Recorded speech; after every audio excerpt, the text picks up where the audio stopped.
Gib du jetzt deine Stimme ab. Wenn ja, dann tritt für mich ein, so wie ich für dich eingetreten bin. Hitler یہودیوں سے نفرت کیوں کرتا تھا؟ یہ وہ سوال ہے جس کا جواب حاصل کرنے کے لیے کئی کتابیں لکھی گئیں، مگر سب سے درست بات یہ ہے کہ ہٹلر جرمن قوم کو دنیا کی بہترین قوم سمجھتا تھا۔ اس کا خیال تھا کہ صرف جرمن قوم کو ہی دنیا پر حکمرانی کرنے کا حق حاصل ہے، اور جرمنی کی ترقی کے لیے ضروری ہے کہ اس ملک سے تمام غدار ختم کر دیے جائیں، کیونکہ یہ جرمنی کی ترقی میں رکاوٹ ہیں۔ پہلی جنگ عظیم میں جرمنی میں رہنے والے یہودیوں نے جرمن مفاد کے خلاف برطانیہ اور اس کے اتحادیوں کا ساتھ دیا تھا۔ جرمنی میں رہنے کے باوجود جرمنی کے خلاف کام کرنا ہٹلر کے نزدیک ناقابل معافی جرم تھا۔ ہٹلر یہودیوں کی پرانی تاریخ سے بھی واقف تھا کہ کیسے انہوں نے اللہ کے پیغمبروں سے بدعہدی کی، اور ایک کرسچن ہونے کے ناطے وہ اس بات سے بھی واقف تھا کہ یہ یہودی علماء ہی تھے جنہوں نے حضرت عیسیٰ علیہ السلام کو پھانسی دلوانے میں ایک اہم کردار ادا کیا تھا۔ اس لیے ہٹلر یہودیوں کو ایک لعنت زدہ نسل سمجھتا تھا اور دنیا کو یہودیوں سے پاک کر دینا چاہتا تھا۔ یہودی عیسائیوں کی طرح حضرت عیسیٰ علیہ السلام کو خدا کا بیٹا نہیں مانتے، اور کئی عیسائی حضرت عیسیٰ علیہ السلام کی خدائیت کو ماننے کے اس انکار کو تکبر کی نشانی سمجھتے تھے۔ کئی صدیوں تک چرچوں نے یہ سکھایا کہ حضرت عیسیٰ علیہ السلام کی موت یہودیوں کی وجہ سے ہوئی، لیکن آج کے مورخین اور چرچیہ یہ سکھاتے ہیں کہ حضرت عیسیٰ علیہ السلام کو روم کی حکومت نے اس وجہ سے شہید کیا تھا کہ تب کے افسران انہیں اپنے اقتدار کے لیے ایک سیاسی خطرہ سمجھتے تھے۔ 9 نومبر 1938 کی رات کو یہودیوں کے خلاف جرمنی کے اندر باقاعدہ طور پر تشدد شروع ہو گیا۔ بظاہر یہ تشدد کسی منصوبے کے تحت نہیں ہوا تھا، یہ ایک یہودی کے ہاتھوں پیرس میں ایک جرمن افسر کے قتل پر جرمنی کے لوگوں کے غصے کا نتیجہ تھا۔ صرف 2 دن کے اندر 250 سے زیادہ یہودی عبادت گاہیں جلا دی گئیں، 7,000 سے زائد یہودی کاروباروں میں لوٹ مار کی گئی اور انہیں مکمل طور پر تباہ کر دیا گیا۔ درجنوں یہودیوں کا قتل کر دیا گیا اور یہودی قبرستانوں، ہسپتالوں، اسکولوں اور گھروں کو لوٹ لیا گیا، جبکہ پولیس اور فائر بریگیڈ کی گاڑیاں دیکھتی رہ گئیں۔ سڑکوں پر بکھرے ہوئے دکانوں کی کھڑکیوں کے شیشوں اور کرسیوں کی وجہ سے اس واقعے کو کرسٹل ناخت یعنی ٹوٹے ہوئے شیشوں کی رات کہا جانے لگا۔ اس رات کے بعد کی صبح جرمنی کے 30,000 یہودی مردوں کو یہودی ہونے کے جرم میں گرفتار کر کے جیلوں میں قید کر دیا گیا، جہاں ان میں سے سینکڑوں یہودیوں کو قتل کر دیا گیا۔ کچھ یہودی عورتوں کو بھی گرفتار کر کے مقامی قید خانوں میں بھیج دیا گیا۔ یہودیوں کے کاروباروں کو اس وقت تک دوبارہ کھولنے کی اجازت نہیں دی گئی جب تک کہ ان کا انتظام غیر یہودیوں کے ہاتھوں میں نہ دیا گیا ہو۔ یہودیوں پر کرفیو لگا دیے گئے، جن کی وجہ سے ان کے گھروں سے نکلنے کے اوقات محدود ہو گئے۔ ٹوٹے ہوئے شیشوں کی رات کے بعد جرمن اور آسٹرین یہودی بچوں اور نوجوانوں کی زندگی اور بھی مشکل ہو گئی۔ ان پر پہلے ہی عجائب گھروں اور عوامی پارکوں میں داخلے پر پابندی لگا دی گئی تھی، اور اب انہیں سرکاری اسکولوں سے بھی خارج کر دیا گیا۔ اپنے والدین کی طرح یہودی نوجوانوں کو بھی جرمنی میں مکمل طور پر علیحدگی کا سامنا کرنا پڑا۔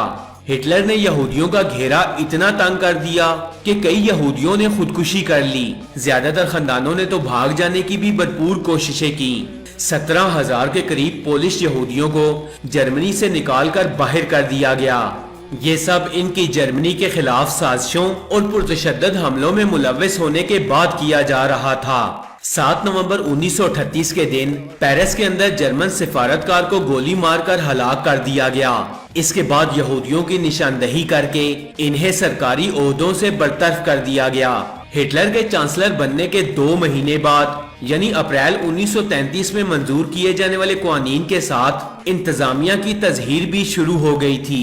ان قوانین میں ایک پیراگراف شامل تھا جس کے مطابق سماج کے مختلف شعبوں سے یہودیوں کو مکمل طور پر نکال پھینکنے کا انتظام کر لیا گیا۔ پہلی دفعہ قانون میں یہودی کی تعریف فراہم کی گئی تھی، جن میں ملازمین کے والدین، دادا، دادی، نانا یا نانی یہودی تھے، انہیں اپنے عہدوں سے برطرف کر دیا گیا۔ 17 اگست 1938 کے بعد یہودیوں کے لیے یہودی نام اپنانا لازمی قرار دے دیا گیا۔ جرمنی کی حکومت نے ان تمام یہودیوں کے لیے جو اپنے پہلے ناموں سے فوری طور پر یہودی ظاہر نہیں ہوتے تھے، اپنے پہلے نام کے بعد ایک یہودی نام کا اضافہ کرنا ضروری قرار دے دیا۔ مردوں کو اسرائیل اور عورتوں کو سارا کا نام دیا گیا۔ اکتوبر میں جرمن حکومت نے یہودیوں کے تمام پاسپورٹ ضبط کر لیے۔ یہودیوں کو جاری کیے جانے والے نئے پاسپورٹ پر ٹھپا لگایا گیا جو مالکان کی یہودی شناخت کی گواہی دیتا تھا۔ 19 ستمبر 1941 میں جرمنی میں یہودیوں کی شناخت کے لیے ایک مخصوص قسم کا بیج متعارف کروایا گیا جس پر کالے حرفوں میں جرمن زبان میں یہودی لکھا گیا تھا۔ جرمنی میں اب اس بیج کو دیکھ کر یہودیوں کو دور سے ہی پہچانا جا سکتا تھا۔ اکتوبر میں یہودیوں کی جرمنی سے باقاعدہ طور پر جلا وطنی شروع ہو گئی۔ مارچ 1942 سے یہودیوں کے لیے اپنے گھروں پر بھی اس سٹار کی علامت کی نمائش کرنا ضروری ہو گیا۔ یہودیوں کی اس نسل کشی کو ہولوکاسٹ کا نام دیا گیا۔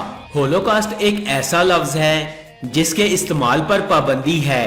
دنیا کے 13 ممالک ایسے ہیں جن میں اگر آپ یہ لفظ بولتے یا استعمال کرتے ہیں یا اپنی کسی تحریر میں لکھتے ہیں تو آپ کو 3 سے 10 سال کی سزا ہو سکتی ہے۔ اگر آپ سوشل میڈیا پر اس لفظ کا استعمال کرتے ہیں تو آپ کا اکاؤنٹ مکمل طور پر بلاک کر دیا جائے گا۔ فرینڈز، یہودیوں نے اس لفظ کا بڑا ناجائز فائدہ اٹھایا، مظلوم بنے اور اس نسل کشی کا اتنا چرچا کیا کہ ساری دنیا یہاں تک کہ جرمن بھی یہودیوں سے مل کر آج تک آنسو بہاتے ہیں۔ مگر فلسطین میں جب معصوم بچوں کا قتل کیا جاتا ہے تو یہی یہودی مسلمانوں کے بچوں کے خون کو کیچپ زدہ مزیدار بچے کہتے ہیں، جبکہ اپنے بچوں پر آنسو بہاتے ہیں۔ کہا جاتا ہے کہ جب یہودی پناہ گزین بنا کر فلسطین بھیجے گئے تو پوری دنیا کے جیلوں سے سفاک قاتل اور ذہنی مریض ڈھونڈ ڈھونڈ کر فلسطین بھیجے گئے۔ ان لوگوں میں انسانیت نام کی کوئی چیز نہیں تھی۔ خون کو جوس کہتے تھے اور انسانی گوشت کو پور کا نام دیتے تھے۔ یہ اس حد تک سفاک تھے کہ انہیں اسرائیل کی فوج میں اعلی افسران بنا کر بھیجا گیا۔ ان مسلمانوں کے گھروں پر یہودیوں کے قبضے ہو گئے، جبکہ مہاجرین کیمپس میں کسی اسلامی تہوار کے موقع پر خوب تیز آواز میں خوشیاں منانے کی آڑ میں گانے چلائے گئے۔ فرینڈز، ایک فلسطینی جو کہ فلسطین کے سفارتکار بھی رہے اور آج کل جامعہ ازہر میں پروفیسر ہیں، انہوں نے بتایا کہ ان گانوں کی آڑ میں مسلمانوں کی چیخیں کسی کو بھی سنائی نہ دیتی تھیں۔ یہودی مسلمانوں کے خیموں میں گھستے، کسائیوں کی طرح مسلمانوں کو ذبح کرتے کرتے تھک جاتے، شراب پیتے، اپنے اوپر انڈیلتے، کہکہے لگاتے اور پھر ناچتے ہوئے مسلمانوں میں گھس جاتے۔ یہودیوں نے اس قتل عام کو ایک تہوار کی طرح منایا۔ صبح ان کیمپس میں صرف انسانی گوشت اور خون نظر آتا تھا۔ لاشوں کو اس طرح مسلا گیا کہ کسی کی بھی پہچان نہ ہو سکتی تھی۔ اس کے بعد مسلمانوں کے تمام جسمانی اعضاء کو اجتماعی قبروں میں دفن کر دیا گیا۔ مرنے والوں کے گھروں، باغات اور کھیتوں پر یہودیوں کا قبضہ ہو گیا اور یہ سلسلہ آج تک جاری ہے۔ یہودیوں کا ایک گروہ ایسا ہے جو آج بھی قدیم تورات کو مانتا ہے اور یہودیوں کے لیے الگ وطن کے قیام کو اللہ کی نافرمانی مانتا ہے۔